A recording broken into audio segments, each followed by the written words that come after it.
Sometimes, really all your kids need is a brain break.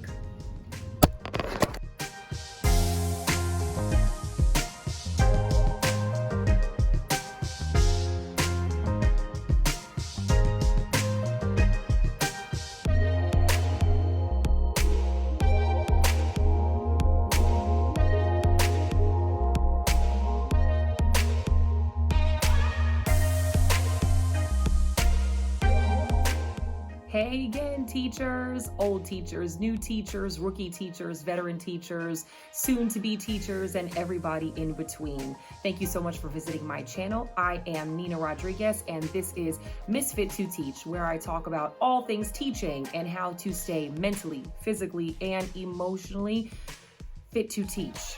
So if I have not met you already, please hit the subscribe bell below as well as the notification bell so that you and I can come together every week. So if you're like me, then your school year is already well underway. I think pretty much no matter where you are in the United States, your school year has started, United States or beyond. Your school year has already started. You've gotten a chance to really get to know your students, the personalities that you're kind of going to gel with easier and the ones maybe not so much. So if that's where you are at this point in the year, good luck and Godspeed, because we're all in this together now. So I wanted to make this video today because I think as teachers, we get to a point every now and then, maybe in the later part of the day, or maybe once you hit that 1 month mark, something like that, where the routine really starts to set in and you start to feel like, oh my God, I've got to do this until June. And when that happens, we have to have other things in our arsenal that we can pull out every now and then just to shock our classroom back to life. I find that when my classroom is becoming stagnant and we are losing our motivation, or kids are just kind of fading fast, or maybe even I'm fading fast and I need an instant change of pace, I have implemented in years past, and then last year for some reason I didn't keep up with it as well as I should have, and I brought it back full force this year, but the miracle of the brain break. Now, a brain break can serve several different purposes in your classroom. It can be a well-earned incentive at the end of a week, or at the end of a grading period, or at the end of a unit of study. If you feel like your kids deserve a particular reward for working hard and doing their very best work. It can also be used as an attention grabber. When you look at around your classroom and you start to see that you're losing some faces and they're giving you that glazed donut look, right? The look that kind of says this. Yeah, that one. Or I like to implement a brain break, and I don't do it every single day, just as a nice way of ending a class period that maybe that last 3 to 5 minutes, when we've really done all that we're going to do for that particular class period. We've covered everything we're going to cover for that lesson, and we really need to stir up our blood a little bit and connect and engage as a class in something other than material. So the first thing I can say as a teacher, and this is my disclaimer, is don't try to make a game out of every single thing in your classroom.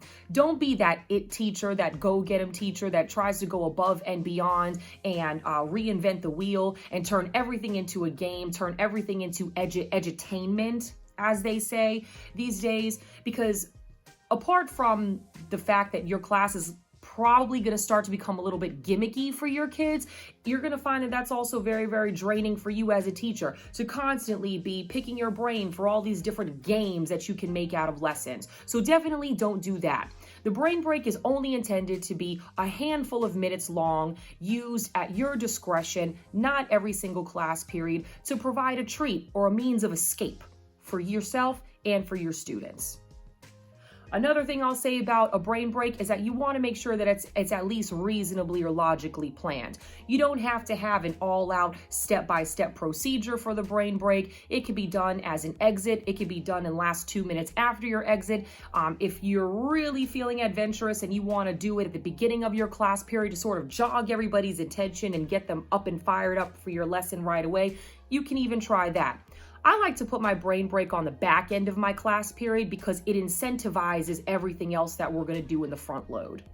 So I say that to say, make sure that your brain break is well planned and that you have an idea of what you're going to be doing with your kids or what you're going to invite them to do with you before you get into that activity.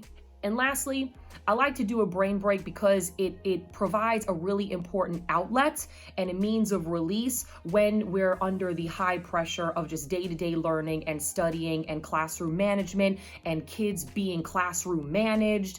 It's a nice outlet for all of you to kind of see each other in a different light. I think nothing's more meaningful to a teacher and to a student when you build your relationship in a way that you're allowed to see each other as something more than just the teacher and the student. And when you get down in the trenches with your kids and play a game and interact with them in a way other than you spouting lessons at them, they start to know you and appreciate you, and who knows, even like you a little bit more than they would have had they not seen you in an alternate light. So, in the spirit of low stakes competition, one of my favorite brain breaks is what I call silent speedball. And first of all, I don't make all of my kids play it. If they want to, they can. And those who don't want to are welcome to just sit down and read or do something quiet for a couple minutes. For everybody else, they get really excited and amped up about this. They've met all the expectations beforehand, turned in all the work that they were supposed to, and they're sitting and quiet and polite, and they're ready to begin. So I tell them they can quietly get up from their seat and find a spot in the room. You want the kids to stand sort of in the periphery of the room. It's not always useful, depending on how your classroom is set up, for them to be standing right at their chair, because if you're throwing a ball, you could risk somebody getting hit who's standing in the middle of the room, right? We don't want this to turn into a really bad dodgeball game.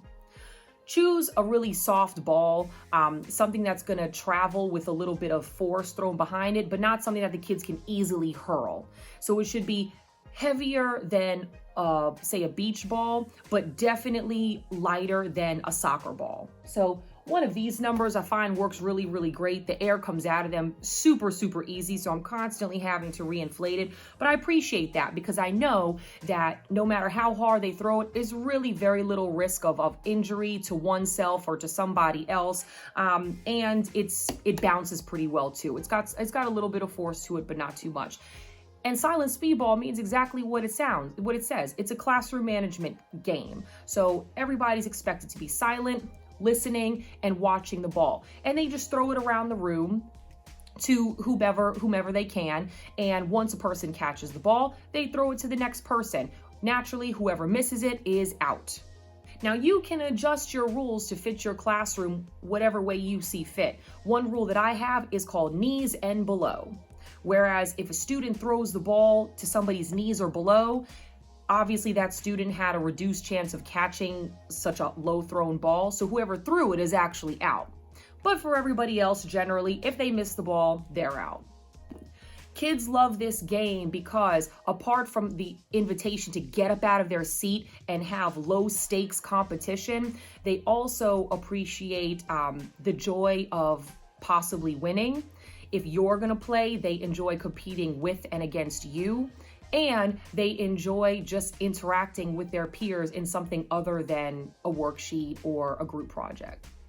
Now, there's a lot of different ways and games that you can fit into your own brain break. Heads Up 7-Up was a classic that I grew up with. Also, if you would prefer for the students to watch a short clip that you found that was really funny and appropriate on the internet, or if you want them to do Jenga or build something together. All of these things are really, really great fundamental activities that can allow them to release any of the stress that comes from daily learning and to re-engage as simply kids. So the question is, are you a brain breaker? Is this something that you've implemented in your classroom or that you're kind of toying with, playing with in your classroom?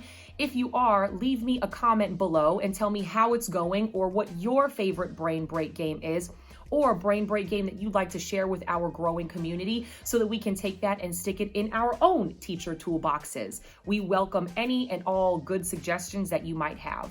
So that's it for today's game, or not today's game, but today's video. That's it for today's video. Just something that I wanted to share with you really fast that might help you build positive relationships with your students while saving your own sanity. So as always, thanks so much for watching and be well. Oh, and one more thing. You're out.